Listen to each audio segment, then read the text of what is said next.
Everyone welcome back to my channel. हमने कर लिया था arguments in favour of green revolution और आज हम करेंगे सजेशंस। क्या सजेशंस दिए गए कि ताकि ग्रीन रेवोल्यूशन को सक्सेस मिले। ओके, सो फर्स्ट पॉइंट है wider area. Green revolution should not be restricted to wheat and rice alone. कहते हैं कि जो ग्रीन रेवोल्यूशन है वो सिर्फ वीट और राइस के अकेले के साथ रिस्ट्रिक्शंस नहीं लगाई गई थी। जो प्रोग्राम था वो एक्सटेंड हुआ था production of other goods as well as crash crops के साथ भी, उनके साथ भी प्रोडक्शन जो था वो एक्सटेंड हुआ था।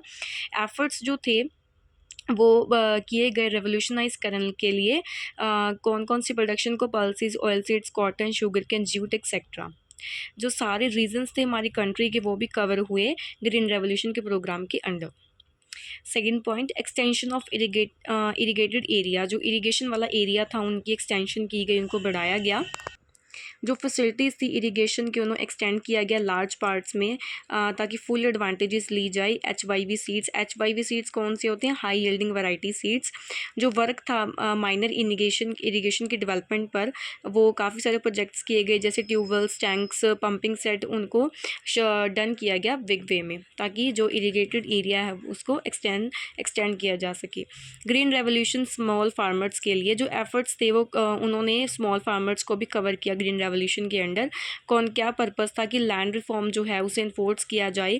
Earliest and surplus land distributed, ज़्यादा से ज़्यादा जो लैंड है वो डिस्ट्रीब्यूट की जाए स्मॉल फार्मर्स के बीच में। ठीक है, स्मॉल फार्मर्स को चीप क्रेडिट भी दिया गया ताकि वो इम्प्रूव सीड्स को, फर्टिलाइजर्स को यूज़ कर सकें, उन्हें खरीद सकें। स्मॉल फार्मर्स हैं उन्हें लार्ज एग्रीकल्चर मशीन्स दी गई। ठीक है, कोऑपरेटिव फार्मिंग जो है उन्हें एनकरेज किया गया स्मॉल होल्डिंग्स के लिए।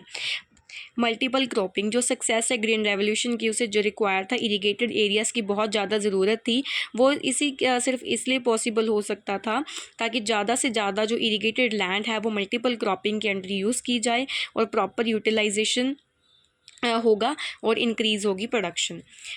Integrated farm policy, green revolution को सक्सेस दिलवाने के लिए जो इंटीग्रेटेड फार्म पॉलिसी है वो अडॉप्ट की गई ताकि जो फार्मर जब इम्प्रूव सीड्स का यूज़ करें, केमिकल फर्टिलाइजर्स का यूज़ करें, पेस्टिसाइड्स का यूज़ करें, जो एग्रीकल्चर मशीन्स हैं वो रीज़नेबल प्राइजेस पर उन्हें प्रोवाइड की गई। इसलिए ग्रीन रेवोल्यूशन बहुत ज़्यादा हेल्पफुल हुआ एग्रीकल्चर प्रोडक्शन प्रोडक्टिविटी को इंक्रीज़ करने में। मॉडिफिकेशंस हुए न्यू एग्रीकल्चर स्ट्रेटजी में, 2 मेन मॉडिफिकेशंस हुए थे न्यू एग्रीकल्चर स्ट्रेटजी को करने के लिए। HYV सीड्स का यूज़ किया गया जहाँ पर फर्टिलाइज़र्स जो थे वो सफिशिएंट क्वांटिटी में अवेलेबल नहीं थी। ठीक है, जितनी ज़्यादा ज़रूरत थी उसमें जो है क्वांटिटी वो अवेलेबल नहीं थी, इससे ज़्यादा प्रोडक्शन हुआ। ऑयल बेस्ड टेक्निक को रिप्लेस किया गया। वैसे पहले कोल बेस्ड टेक्निक यूज़ की जाती थी फर्टिलाइज़र्स के प्रोडक्शन में, लेकिन उसके बाद ऑयल बेस्ड टेक्निक यूज़ की गई। इंडिया जो है शॉर्ट है ऑयल में, लेकिन कोल में अबाउंड है, मतलब कोयल ज़्यादा है लेकिन ऑयल कम है। ठीक है, काउ डंग का ज़्यादा यूज़ किया गया। ठीक है, और कंपोस्ट मैन्योर का। लैंड रिफॉर्म्स किए गए। ठीक है, लैंड होल्डिंग्स जो है वो लैंडलेस फार्मर्स के अमंग जो डिस्ट्रीब्यूट किया गया। ठीक है, और जो पुअर फार्मर्स हैं इनसे उन्हें काफ़ी सारा गेन हुआ ग्रीन रेवोल्यूशन से। प्रमोटिंग किया एग्रीकल्चर रिसर्च एंड एजुकेशन को, ज़्यादा से ज़्यादा जो रिसोर्सेज है एग्रीकल्चर रिसर्च एंड एजुकेशन पे स्पेंड करने चाहिए। ज़्यादा से ज़्यादा जो एग्रीकल्चर यूनिवर्सिटीज़ हैं उन्हें ओपन करना चाहिए कंट्री में। फार्मर्स को ट्रेनिंग देनी चाहिए एग्रीकल्चर यूनिवर्सिटीज़ में, और एग्रीकल्चर रिसर्च को भी हेल्प करेगा एग्रीकल्चर प्रोडक्टिविटी को कंट्री में इंक्रीज़ करने के लिए। Labour intensive technique, as a matter of policy beginning में जो लेबर इंटेंसिव टेक्निक है उन्हें भी यूज़ किया गया। रूरल एरियाज़ में जो मोर इंडस्ट्रियल सब्सिडायरी ऑक्यूपेशंस हैं उन्हें इस्टेब्लिश किया गया ताकि जो अनएम्प्लॉयमेंट है ग्रीन रेवोल्यूशन की वजह से अनएम्प्लॉयमेंट हुई है उसे चेक किया जा सके। कंक्लूजन, इन शॉर्ट हम क्या कह सकते हैं, जो ग्रीन रेवोल्यूशन है वो परमानेंट फीचर है ताकि सभी एरियाज़ में एक्सटेंड हो, टाइप ऑफ क्रॉप्स जो हैं वो भी ज़्यादा हो, और साइंटिफिक इनपुट्स जो हैं उनकी ज़्यादा सप्लाई हो, चीप क्रेडिट फैसिलिटी भी प्रोवाइड हो। जो मार्केटिंग, एग्रीकल्चर प्रोड्यूस और प्राइस स्ट्रक्चर जो है वो एक फार्मर्स को इंस्पायर करे एग्रीकल्चर प्रोडक्शन को इंक्रीज़ करने में। ठीक है, सो एग्रीकल्चर डेवलपमेंट के लिए इंटीग्रेटेड प्रोग्राम भी अडॉप्ट किया गया।